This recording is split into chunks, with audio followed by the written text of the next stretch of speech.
All right, Mr. Brown, we are live. Hello. How are you today, sir? I'm doing great. Yourself? Man, fantastic. Just what we're gonna save it, and I can just tell everybody how I whip you in golf. Is that what we'll talk about today? I didn't know you still play golf, man. I mean, I think I went undefeated for about 3 years with you, and Three? you gave up. No, I didn't give up. I wouldn't call it that. I retired you once, then you came back out, and then I retired you again. And then people tell me you just don't play anymore. Yeah. Now you play with my friends and they beat you. Nah, that's not right. That's ask your friends. You had one friend that tricked me and then moved to Dallas, and then he said he's never coming back to Maryland. He got family out here. He's you know what? He's coming back this weekend. You know what? Every time he comes in town, I'm the last person he reaches out to. All I see is the I was here. Hold on one second. No problem. There we go. Every time I only see like the Instagram stories of when he leaves and goes back and he's like, "Oh man, I missed you." You don't want none. He out there shooting 77s in Dallas, but he don't want no part of Maryland. That's funny. I'm not playing. I haven't been playing golf, as you know, but That's what I'm saying. it wasn't because of you. I promise you, it wasn't because of you. Okay. So, You found the so lore? we could talk about golf all day and tell some Of war course. stories about how I first met you and stuff. And so the other day I was really Charles just calling you to check up on you, man, to see how you and the wife are doing. You have a new baby. Uh, Correct. was she like 6 months, 7 months now, something like 7 that? months. 7 Nice, months. nice. So new father wanted to check on you all because it's been pretty challenging times. You're getting out though. I see you playing a ton of golf and you're doing your work in the communities and stuff. But yeah, I wanted to check on you. And then we started talking. And remember, I just said, stop. Can you be my guest this Thursday? I was surprised, but I appreciate it. Yeah, no problem. So just real quick before we get started, you're gonna do most of the talking, by the way. I'll ask questions and the goal of what I do on Thursdays is I go on LinkedIn, professional network, social media, LinkedIn, and just talk to relationships that I have. And the goal is to always share my relationships and to share my network with everyone. And so that's the premise behind this all, and this is what we're doing. And so the other day, I guess it was Monday night when I was speaking with you, I thought this would be a good idea to have you come on board because there's a lot of people that are socially active in general and just want to be responsible socially, and so based on what you do, something like this should be right up everybody's alley. And if it's not something that they wanted to be directly engaged with or involved with, I think it's important for people to hear this information, just to know how there could be ways in which you can impact others and help communities. And so, before we start the Q&A and stuff, can you tell us who you are and what you do, and a little bit about your organization? Sure. My name is Charles Brown. I'm executive director of Healthy Families Grow. We've been working in the District of Columbia for 13 years now, developing educational programs, community-based service programs. We have experience across the nation, so we've worked in probably 13 or 14 different states over that time. We were birthed out of the passion to serve underserved communities. We work with anybody or any communities of need. We do a lot of also consulting work, grant writing, small business development. So we really enjoy the passion of serving communities that don't have access to a great wealth of resources. So we're pretty good at helping people take their businesses and their communities to the next level, especially with extending services to those in need. Got it. So when uh, let's talk about. I remember the first time that I volunteered with you. That was pretty cool. So tell me about that particular community. I remember it's a community in DC. It was an after Correct. school program. Is that right? Correct. It was an after school program. I think you came in the summer. Yeah. It's in Southeast, which is one of the, in Ward 8, which is one of the underserved communities in Washington, D.C., predominantly African American. And as you remember, the children there are awesome. They're eager to learn. They're passionate, but their community doesn't have all the resources. So we had developed a summer camp program that was free to them, that was on their property. So it's not a situation where they're being bused to another state or they have to integrate into something else. It's bringing greatness into their community. And we were bringing a high caliber STEAM program. So they were building, launching rockets, creating dynamic programs. We were also incorporating health and wellness. So we were getting them out there, teaching them about how to live a healthy lifestyle. And then on top of that, we were teaching them digital literacy. So at the end of our program, they were just learning the basics of coding, but we were teaching children that, you know, have only seen cell phones as their main contact of technology. And they were now working on computers. They were developing, some were trying to figure out the basis of how to think through developing an app. Some of the younger ones were just like enjoying the process of learning how to type. And it was giving them skills that they weren't getting in their schools. They weren't getting in their homes. And we're there all school year. But then our summer camp program really allows for this intense connection with children where you get all of that high energy and all that focus. We're with them, you know, sometimes 2 or 3 hours out of the day. Right, right.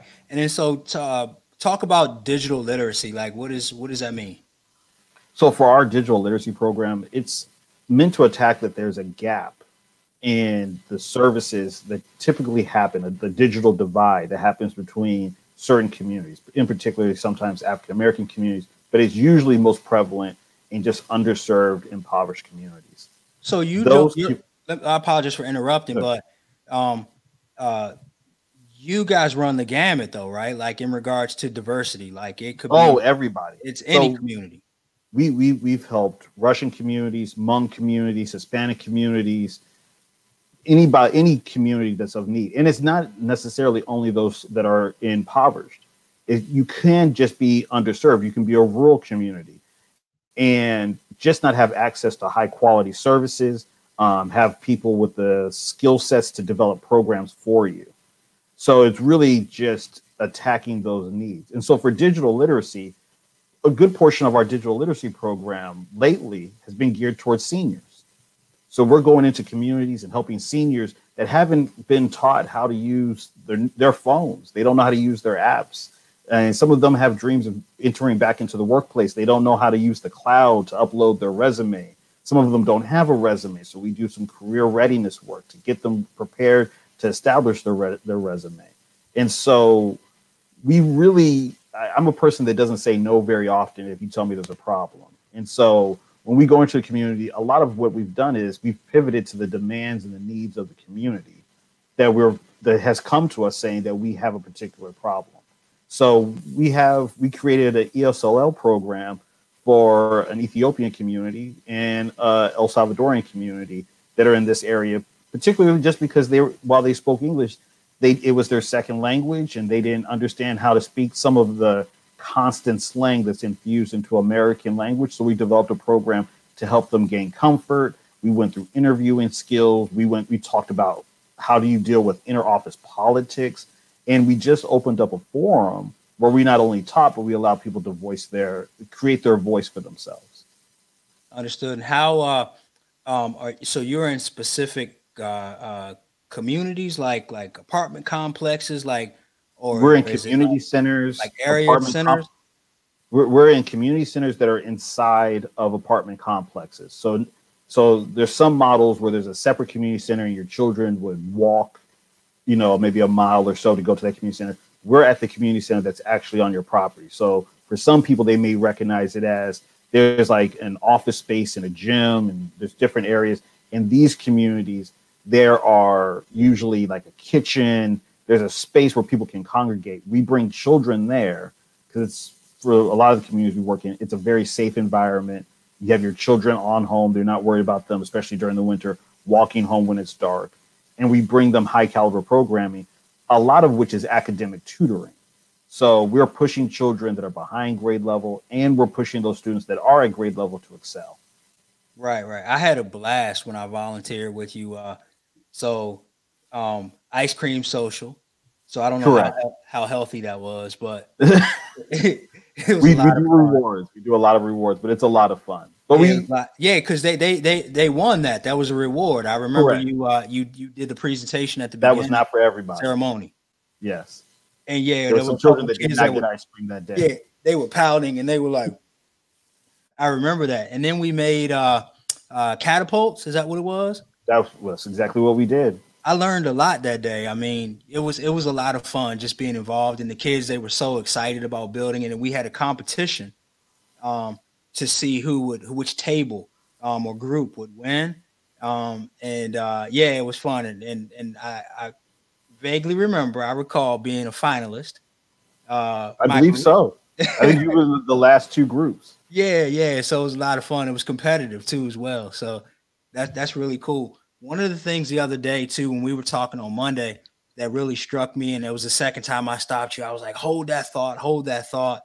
And you made a comment about like your best day, right? You remember So saying that, and me yes, getting and all so excited on the phone about that. yes. Yeah. So So tell me about your best day.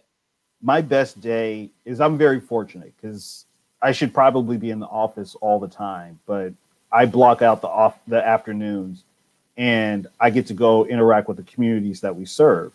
And actually sometimes recently I'm starting my mornings that way. Then I come into the office and I head back out still to work with the children. The best days are when you are really having these transformative moments with children. Like it fuels the fire for what I do. One outside allows me to become more attuned with the community and their needs, but you get to actually sit down and teach a child multiplication that may be in fourth grade and should have learned it at the end of second grade. And you know that in two to three sessions, he's going to be caught up to a place where he can actually function in his classroom. It changes you. Or we have parent education classes. And this is, for me, it's almost become personal because now I'm a new parent, but they asked for parent education classes. So I had to be able to create a forum to talk about parent education when I only had at the time a 1 month-year-old. And so I have parents that were asking me questions about theories and understanding, like how do I discipline? And I'm like, I just have a little bit of experience, but I had to get very intense about reading, go through kind of all the kind of current philosophies and the practices and the studies. And we created this dialogue, and much so that even that we pivoted online, and I thought the parents were not going to want to come online. They were just like, you're the only person that talks to us about being a parent. And, being a parent, as I now really know, you have all these doubts about your abilities and, what are you putting your children on the right path? And I have a gentleman who has two considerably older children that his children aren't children, they're adults. And he is in the class like, so how do I work with my son? He's 19. He purchased a car. I have another child. He's 22. He's in college. Neither of them work. How do I? And he has a space to talk. He has a space to share.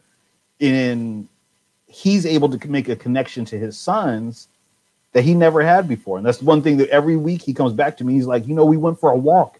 I haven't went with a walk with one of my sons in so long. And we talked and we shared and we laughed. And I haven't laughed with them because he was raised in a world where you don't communicate and laugh and talk with your children. You provide, and that's enough. And so we've opened up a space where his life has been changed. And for me, changing that to me, which feels like a small change, may be a big impact to him, but his family's in a better position. He feels free to laugh and joke. And, his son bought the car that he didn't want him to buy. And he's saying, like, I understand I shouldn't yell at my son for doing something I don't want.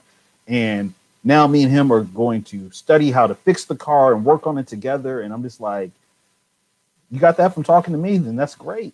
It makes what I do worthwhile. Yeah, yeah. I just don't want to get all weird, but just caught chills. Like listening to that story. That's a really good story. And a lot of times people think it's just you can only help with money. Like money solves a great deal of problems, but like in this particular situation, if your organization or you weren't there to have those conversations with this man, he would have continued to be the same person. There would have been no change that happened. Potentially, his sons or his children could have gone a different direction and not been so much of a positive impact on society. And so these types of programs that you do are really impactful. And so tell us more about like what you need. Like, what are the top three things that you're focused on right now to help and serve communities? Well, one is diversifying the clients that I serve. So I want to serve more communities. I want to invest in more communities. I want to make more connections to more partners. So that's really my big push. That was my goal at the beginning of this year, is to find 3 new clients that serve new communities. So we're in certain communities and we're very entrenched, but we know that there's people underserved in a lot of ways. I would like to serve, it would be great for me to serve veterans. I would love to serve people with disabilities. I would love to serve more seniors, I would love to work with more young professionals that are trying to find their way and helping them navigate the terrain of finding the work environment when you're just getting out of college, and how do you save money and how do you get an apartment and you're in a new city. I would love to find pathways to finding a different group of people to serve and then bring the same passion. The second thing for me is I'm always looking for great staff, mainly to be the engine and the tool to bring change into communities. We hire a lot of college students every year. We put them and connect them with children in communities, and it changes who they are. But we also get sometimes outstanding paraprofessionals that'll say, I take off the work at 2 every Wednesday. And, we've had people that have come from NASA. We've had people that have come from accounting firms, people that have doctorates in maths that are helping kindergartners grasp the concept of math. So you have somebody with all the skill in the world helping somebody new and fresh into the world. And it's just making those connections and those changes really means something to me. And then the third thing is, like you said earlier, is money.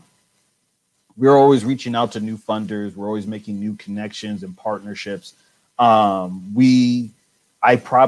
probably the area. It came in third and it should probably be 1, but I'm somebody that tends to put themselves in the field, and I work with whatever budget you give me. So, but more money is something we're always looking for, and really just so we can better serve and better pay those people that work for us. Got it. So partnerships, which would be more clients. I heard you mention veterans, folks with disabilities, the younger generation, like, college students, those that are getting ready to get into the workforce, and seniors, you mentioned, right? Correct. So partnerships. Number 2, when folks are laying off and we're having a difficult situation right now with unemployment, sounds like you're hiring. Is that right? Correct. Wow. Okay. So staffing. So if anybody out here is listening and has someone in your network that you can connect to us, to Charles, that'd be great, because they are hiring for the services that they provide. And just real quickly, for those that are looking, we're hiring people for this upcoming school year. One, if you're in the DC, Maryland area, and people end up going back to sites, we'll need tutors. But if we remain digital, you can also remain digital, connect with students online, work in group settings, be a part of the tutoring program. So we're building out for both scenarios.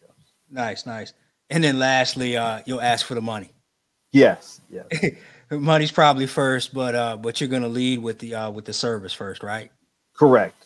Got it. And really, if there's one lesson that I'm still trying to learn, is one lesson that I learned from my father is never leave the room without asking for the business. And the second is don't forget to ask for the money. So I tend to leave the room and I'm like, and that's the end of my presentation. I hope everybody enjoyed it. And I sometimes forget to ask, how much are you going to pay me, and will you pay me? So I'm working on that skill. You said you're working on that skill? Yes. The baby's going to teach you that. Yes. I've never been more motivated. Yeah, she's going to teach you that. What what else? What did I miss? I mean, like we had a really good conversation the other night. And I just wanted to share this with everyone because I thought it was a great thing. I volunteered with you once, been helping you over the years. But I want to get back into the communities and specifically what we talked about with the financial literacy piece, because I think that's so important to our communities in general, just to kind of understand the direction that you're going, the road, and like what you're getting yourself into, and to be able That to ultimately make an informed decision. that's actually the newest wave of what we've been doing, which is bringing more financial literacy into the communities that we're working with. And this actually really does scale and change across the economic platform that people live on. So what we're finding is nobody knows how to talk to their children about money, and most people leave it reliant on schools. And so we are spending a lot of time talking to parents and adults and families about how do you introduce the conversation of money. Most parents don't want to talk about money, almost for the fear that their children will ask them, "Are we rich? Are we poor?" And we're we're just how do you have these hard conversations? So Right. we're really doing that, and then we're really big now within our tutoring program. We have students create RFPs and create budgets and Oh wow. understand how to manage budgets. And especially when we get a hold of teenagers, that's a big thing. We try to get them to become young entrepreneurs. And then the next big wave is how do you start talking to children about investing at the youngest age possible? So we finally have worked out the conversation about how do you manage money and teach your children how to save and earn money at a young age, but how do you get them to understand the importance of investing and saving? And you know when's the right age to start talking to your children about owning property? And so it's one of those conversations that we're having a lot with children. We use the Khan Academy a lot to kind of support what we're saying, and that's been a really great support. But we also we're finding new partnerships with people that are investors and saying, can you come out and talk to this community? If you're into insurance, a lot of people don't talk to communities of working class people about life insurance, but they can consistently pay, they work hard, and they want to be able to provide a nest egg for their families. And it's just having those conversations. And so I'm fortunate that I know really smart and intelligent people that are in the field of mortgages and life insurance and investments to get them out and around communities that they can serve. But it's also then teaching the children, like, your parents may not be the most informed person about it, but you can become the most You informed could become person. that. Yeah. Yeah. No, that's awesome. So you have any parting words for us? For me, I guess really I would just want to tell people get out there and be active. So even now, at a time where we're all in, whatever dream you have, whatever focus you want to take on, move forward in it. I thought that I just wouldn't be working for months until schools physically open back up. But after sitting around for about a week and a half, 2 weeks, looking at Amazon too much, I decided to get really active and gear myself towards getting my staff back up and working, making the connections, changing my program, developing new systems. And it's been great. I get to still interact and see the children that I've known for years. I get to still interact with the adults and seniors. I have almost all the communities that we serve somehow connected online. Some people are investing in new resources because they know they have to be more reliant on how to educate their children. We're helping them through those processes. So be the change in the world that you want to be, and especially in your own personal life. So that's, if I was going to leave on anything, leave on just do what you think needs to be done. Nice. And then lastly, in regards to that, how does my network get in touch with you? They could always reach out to me at my email address. I take emails directly. That's C Brown, C as in Charles, Brown like the color, at healthyfamiliesdc.com. That's the best way to reach out to me. I check my email like everybody constantly and consistently. But now that I have a baby, I do tend to shut it down in the evenings, which has been great and relaxing. She's a cute little girl too. So you hang on the line. I'm gonna close this, but everybody, I really appreciate, as always, you taking up to a half hour to jump on here on Thursdays at 2 o'clock with us. Very grateful. I'm going to continue to provide uh, access to the network of people that I know. It's really cool that I'm not the smartest person in my group. I love it, and so it's awesome.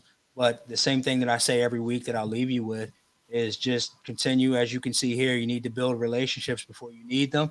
I met Charles playing golf, and a member member golf tournament. I think what was it, a club championship, a club tournament or whatever. And we got an opportunity to play golf. We were strangers, and then we found out that we, kind of had a lot in common. And ever since then, we've grown very close and become very good friends. So build relationships before you need them. Your DNA, like what is your why? Like know how you're wired, like who you are, what you do, why you do what you do, and then stuff like this, like we're talking about giving back and helping the communities. Like Charles mentioned about him having a great day and what that meant to him. That's all about what's in his DNA.